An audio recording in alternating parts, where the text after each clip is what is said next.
folks, we got a tropical storm, soon to be likely a hurricane, coming our way, hitting landfall in less than 24 hours, actually in less than 12 hours. It's probably going to start getting bad.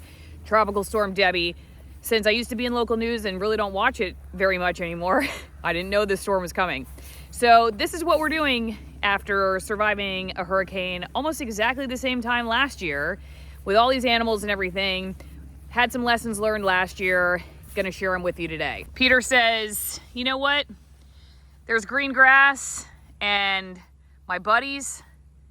And basically, you know, that's how Floridians handle hurricanes. We get all our friends together, don't get really too worked up about it, and try to ride it out. Peter, you have any lessons learned from last year you'd like to share with everybody? No? Lily, do you have any lessons learned?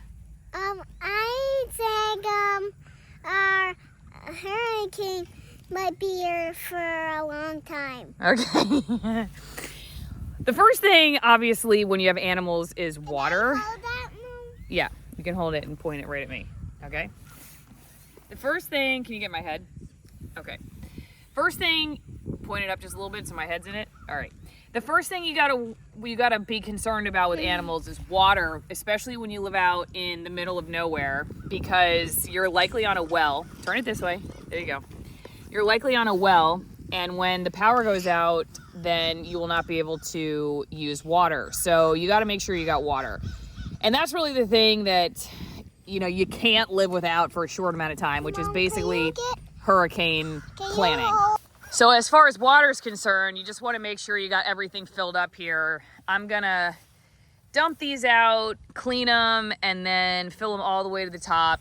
That way, if we have to go a few days without power, there will be enough water, likely. The animals go through quite a bit of water, but I have another stock tank filled up too. I think we'll be able to get them through a couple of days. Worst case scenario, we'll just go fill up some big buckets of water and bring them out here. But just making sure that that is taking care of water. Lily's saving a honeybee. She saved a honeybee from the water. Oh, get him, Lil.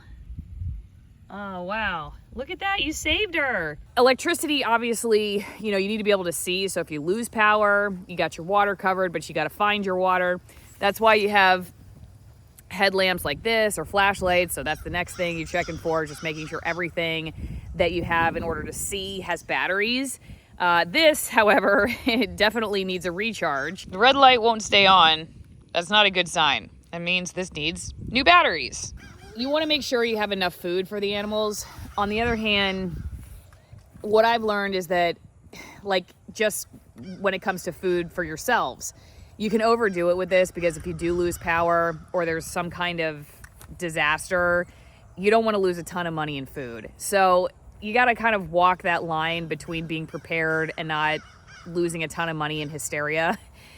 With the animals, we've got some hay, we've got grain, we got the food for the chickens, just in case there's like a run on it and we can't get it for a few days, even if there's not really a bad storm at all. Say it peters out, no pun intended.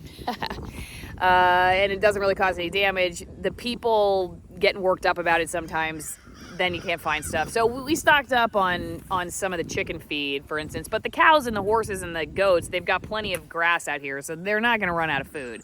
And honestly, they could lose a few pounds and be fine. Maybe not Sassy, she's perfect in every way, of course, she's my favorite horse, but everybody else I think will be fine if all they have is just a little bit of grass. Anyway, in fact, that's what our animals mostly eat. Really, Sassy's the only one who gets some grain supplement just to get some weight on her, because she's an older horse and a hard keeper.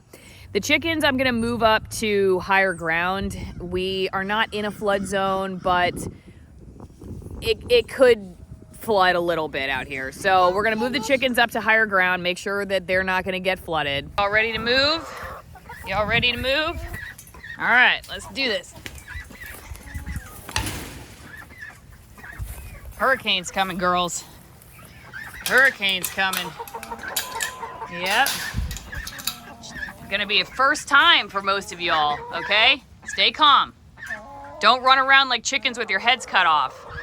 Get it? I'm not super worried about the coop flying away from here. It's very, very heavy. Not like totally impossible that could happen, but I guess we'll wait and see. And I will definitely document that if chickens go flying to to our neighbor's house with the hurricane coming. I don't know. I think a tornado could cause some damage, and there could be tornadoes, and that is definitely, honestly, that's more concerning than a hurricane for me. I grew up in Florida. I've been through this many times. The tornado thing, it's a little dicier because obviously the wind speeds are higher. They cause a lot more damage in many cases, and they're not easy to outrun. They just come and get you. The winds could pick up. Tree branches could come down. As a former TV news reporter, I found that one of the more concerning aspects of these storms really is just trees doing unpredictable things, or maybe they are predictable, but you didn't know that your tree was going to do that. So just big limbs coming down. You know, I've seen stories of like people after the storm's kind of gone, they just go out and walk their dog, and then a tree branch comes down on them. And you know, how can you predict that? How are you ladies feeling about this? You ready to hunker down? Ready to hunker down? So Lay's going to the potty. Always good to prepare and use the restroom before a massive storm potentially hits. Heidi, she's just looking for something to eat. She's bored. She's not worried about this. Gonna clean out the chick brooders. We still have 6 chicks in brooders. Clean all the stuff out so that, you know, we just don't have to deal with it. A lot of this stuff is like, what do I not want to deal with over the next day or two? Well, there's other stuff that I could potentially have to deal with. I don't want to have to deal with cleaning poop out of a chicken brooder. I'm gonna get that done today. It's not an emergency, I just want to get it done. Other funny things that are not emergencies, I just mowed this part of the lawn that's not part of the pastures that's around our house yesterday, because that's also hurricane prep in Florida. If you did not know, Floridians love to make sure their lawns look just mwah before a hurricane hits. Why? I don't know, it's just in our blood. Hi guys. Hello. These two don't seem to care. They seem like they're enjoying the cloudy weather. It's not too hot out here. The rain hasn't started. When you make decisions about a hurricane, it really is case by case dependent in a lot of ways, because people who are, say, in need of certain medical devices, or say you don't have a big truck like we do and you can't get out last minute, those people kind of have to make different plans than folks like us. Our biggest contingency issue is animals. And that's, you know, really it. We've got a big truck. We can get out if it looks like flooding is getting worse in our area.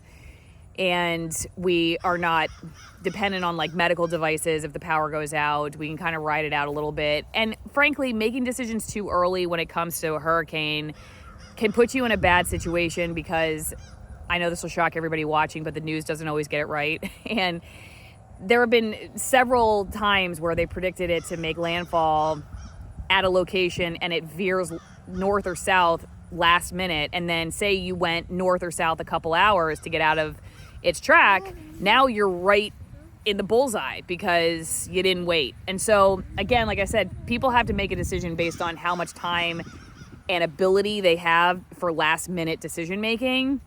But in our particular case, we're not super worried about just watching and waiting. All right, let's go. Hurry up. Get in the pen. Get in the coop, girls. Get in the coop. Come on, let's go. Woo! All right, let's get this together, folks. I don't get paid enough for this. I'm not reporting live. As much as I kind of miss this, I'll be honest with you. Nothing like standing outside in a storm all night, soaking wet, not sleeping, telling other people to stay home because it's dangerous. Come on, everybody, let's go. Hurry up.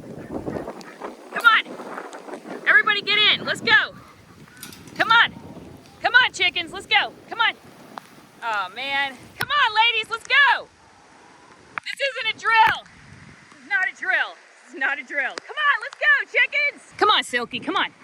Dumb Silky Bantam chicken is the last one. This is why you do not get a mini chicken. Half a brain. Come on, Silky. Silky. Come on, girl. Come on. There you go. Good girl. All right, let's do a head count. Head count. 2 ducks. 1, 2, 3, 4, 5, 6, 7, 8. All right, 8 middle-sized chickens that are still growing up. First hurricane. We got 4 Wyandottes. 4 Wyandottes. Yes, 4 Wyandottes. And then we got first generation. 2, 4, 6, 8. Everybody's here. Hey, Pete.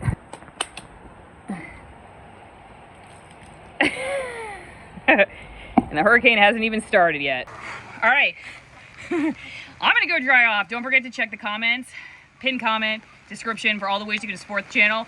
Get your hurricane party goods, like we got wine, coffee, and vitamin D products. You gotta have vitamin D when there's no sun, right? Thanks everybody for supporting us. We'll see you after the storm's over.